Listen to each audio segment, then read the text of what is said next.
you're kind of looking back at it, what are your impressions? Was there anything you would do differently, or just kind of a general overview of your review? Yeah, I mean the middle eight is where the game got away from us. I think that's something you look back. Game 17-7. There's 2.5 minutes left. We go for it on the fourth down. It talked about being aggressive in those situations. Don't end up converting, and then they've got to go the length of the field, but do. We have 3 penalties inside that defensive drive where they go get 7 points. They have the huge chunk play coming out at half for the big touchdown, again, to make it 31-7. And so that's where the game got away from us. Just so frustrating that that's how things played out. Again, inside our early drives offensively, we have the first one, which is exactly what we want. The second drive, we start with a false start. We end up not converting on 3rd and 5. Shouldn't be in that situation. As you look at it, we get the turnover on 3rd, down there on our own 3. We get 2 first downs. We have the ability really on the second play of that drive. We've got Ant and Brennan, running wide open. We're not able to protect just quite long enough. They end up we get the interference call. We have a huge negative on 1st and 10 on the 3rd drive there, and then we fumble the football on 3rd down and give them incredible field position. Again, things like that, when you're playing as good of a football team as we were playing, we're not good enough to overcome those things. We didn't tackle the way we needed to tackle. We had a ton of missed assignments. Again, for us, being able to get back in here and clean that up and take that out of our game. Defensively, that's not been who we've been. So getting that corrected and ready to go on the road. For the second game in a row, Blake takes a big hit.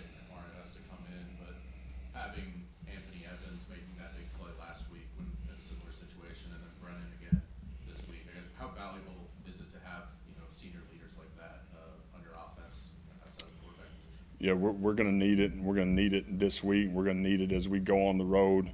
And play a really, really good football team. We need our leaders to lead in a great, great way.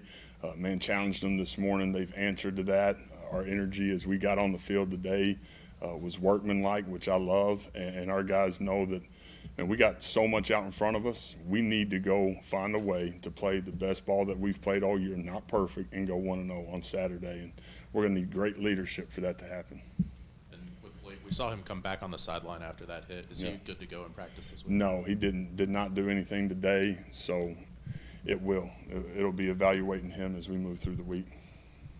If it's Camario and kind of your preparation for him this week, if he's the guy that takes the ball on Saturday, what's your confidence level in him leading the team to a win on the road in the SEC as a freshman? Yeah, I've got great confidence in Camario. We've got to make all the layups and just, play inside the scheme, play inside the system. One made some great plays for us. He wants a lot of things back, which I knew that he would. And as he watched the tape, there's going to be great growth for him through playing. That's the reality of it over these last couple of weeks and being able to watch the tape and being able to learn from things. But again, from a confidence standpoint, I've got great confidence in him. On Saturday, you mentioned how you need to find ways to make sure that you're ready to play on Saturday. Just what are some of those ways that have come to mind in the time since?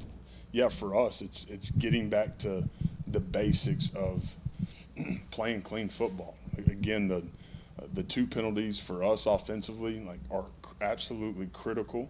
And we're drive killers for us. I think I said it on Saturday, but we end up 3rd and 5 and 4th and 5 and don't convert, and we should never, ever be in those situations. And we are because of pre-snap penalties. And to me, those are a choice. That has to be taken out of our game. And then again, along the same lines defensively, we're off the field on 4th and 3. They sub, we call timeout, we get them over, we talk about it, staying on sides. We're about to get the exact same thing, and then we jump off sides. And so doing those things inside of a game where you're playing that kind of opponent, you're going to get beat, and we can't operate that way. We're not good enough to do those things and be able to overcome them. So that's obviously a huge point for us as we get going this week. If Blake is healthy and available Saturday, is he for sure the starter, or is it possible Camario takes over? No, if he's healthy and truly healthy, he'll start. It's all about him being healthy. So again, as we evaluate this thing and move through it, we'll see exactly where we're at. Obviously, a couple of these guys got hurt in September and lost for the year, but you got any update on the rehab process of Will Whitson and Blake Steen and Kai McClendon? Yeah, those guys, all three of those guys are in a really good place. It's a work in progress to get them back going, obviously, and since their surgeries, they've done a really good job of from a rehab standpoint, and we understand what kind of impact those guys are going to make for us moving forward. And with Whitson, is that something, obviously trying to get him another year because he's been injured multiple times under 4 games.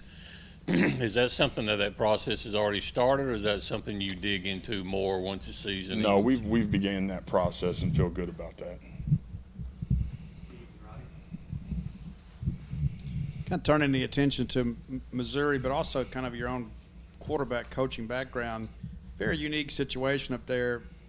Lost 2 quarterbacks already to injury. Yeah. You don't want to lose a third one, right? And so how would you navigate through that with a young guy that maybe you don't have much depth behind him, and maybe how does that impact your play calling? Yeah, it's such a fine line because they're still going to try to do everything they can to put their guys in positions of success, while at the same time finding ways to protect him.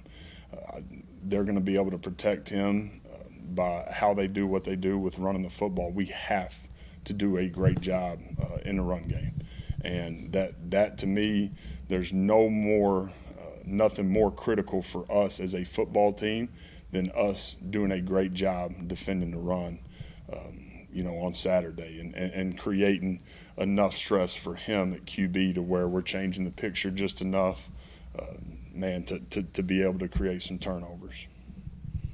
You talked about Camario and kind of the learning part of things, and last week talked about him getting a chance to go through that film review, all that. The short yardage passes and things like that. How much of that is getting in the game, experiencing it, and kind of slowing down a little bit for him? Yeah, I think it is. It's just about playing, and it's continuing to get those reps. Trust what you did Monday through Friday. Don't make it something that it's not. All of our quick game, our easy stuff, our tags, again, just making the layups with ball placement. He's been really accurate. He's got to continue that trend. That for us, that was very uncharacteristic on a couple of those things Saturday that he has not done in practice. I expect, those to be layups for us, and he does too. So, again, it's just, him being able to go play and, again, take exactly what the defense gives us and just go do what you're coached to do, and then you got an opportunity to make the play, go make the play, which he did that on Saturday a couple times. This Missouri team, they have a great pass rush and a great run game. You guys have had trouble defending the run and just holding up against the pass rush. Just what are some of your biggest approaches to making sure you can address those 2 things on Saturday? Yeah, we've got to find ways to get the ball up and down offensively. That we can't sit back there and pat the football all day. We've got to get the ball up and down. That piece will be critical. We've got to be really, really clean fundamentally to give ourselves a chance. And then in the run game, we've got to align and assign with great technique and great eyes and having the ability to strike blocks and get off blocks and create some knockbacks. So those 2 things, without a doubt, like you look at the game on paper, 2 huge keys to victory right there. Finding ways to keep Blake or Camario clean, and then having the ability to stop the run. Do you have any updates on Isaac Smith or Javen James? I don't. Isaac, again, did not go today, but we'll let the Wednesday report speak to it. Ahmad Hardy, their running back, Mississippi kid, having a great season. What have you just seen out of what make his performances that makes him so good? Yeah, both these guys are really, really good. Ahmad, the first guy, never tackles him, and that's what shows up on tape over and over and over. You try to arm tackle this guy, and it's going to be a long day. We've got to do a great job of getting hats to the football. We got to gang tackle, and that's the thing that sticks out more than anything is the first one never tackles him. Coach, you said earlier that guys have responded well coming into the building today. Just what kind of attitude have they brought to, practice and everything else today? Yeah, again, there was great frustration, disappointment for us to play the way we played, and again, understanding, that middle 8 of the game, how it got away from us. Those guys, as they watch the tape, again, there's great ownership from myself, from the entire staff, to every single guy that played on Saturday. Man, we've all got a hand in it, all got a part of it, and now it's about having the ability to reset, making sure that one does not beat us twice. We get back to being exactly who we're supposed to be and need to be able to go win on the road. Anything else for Coach? All right, thank you. Appreciate it.